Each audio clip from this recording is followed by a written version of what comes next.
যার ভিতরে আল্লাহর ভয় আছে সে কখনো অন্যায় করতে পারে না। পারে পারে পারে না। এই জন্য আমাদেরকে কোরআনের আইন শাসন অনুযায়ী রাষ্ট্র চালাতে হবে। কোরআনের আইন শাসন মতন আমার ব্যক্তিগত জীবন, আমার রাজনৈতিক জীবন, রাষ্ট্রীয় জীবন, পারিবারিক জীবন, এগুলি কোরআনের আইন শাসন মতন চালাতে হবে। তবেই আপনি শান্তি প্রতিষ্ঠা করতে পারবেন, আপনার পরিবারে আপনার ব্যক্তিগত জীবনে শান্তি ফিরে আসবে। কথা বলেন ঠিক কিনা? মুসলিম উম্মাহ আমরা, আমাদের কপাল পোড়া। বাংলাদেশে 95 থেকে 96% মুসলমানের সংখ্যা। এদেশে এত মুসলমান, এরপরেও মুসলমানের মধ্যে ঐক্য পরিষদ নাই, ঐক্য নাই, এক নাই। কিন্তু বাংলাদেশে হিন্দু, খ্রিস্টান, বৌদ্ধ এই তিনটা গ্রুপ মিলে ঐক্য পরিষদ আছে না নাই?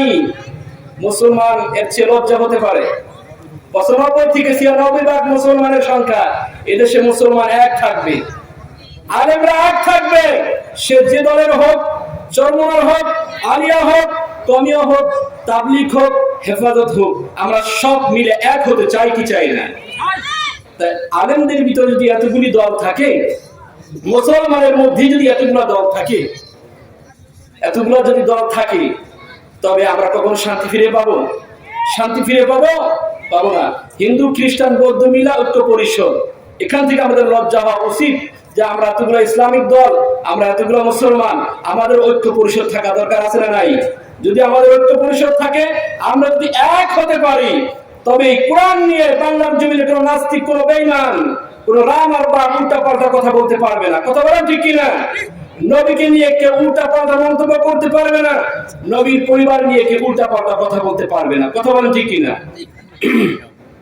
আমাদের এক হতে হবে। আমাদের কি হতে হবে? এক হতে হবে।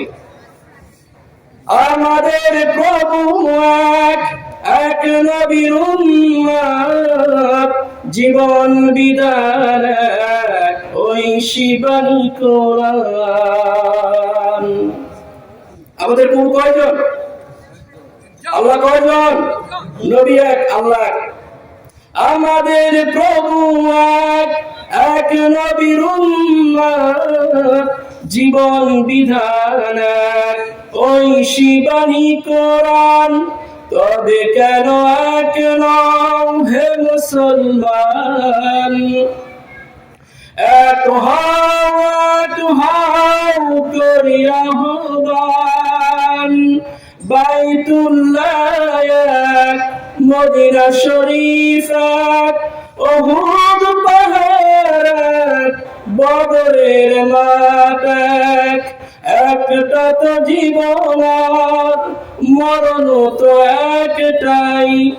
একটা তো জীবন, মরণ তো একটাই।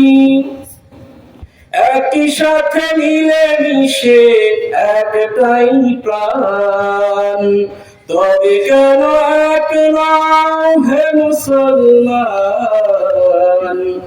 এক হও, এক হও করিয়া আহ্বান। সকলে বলি আমিন।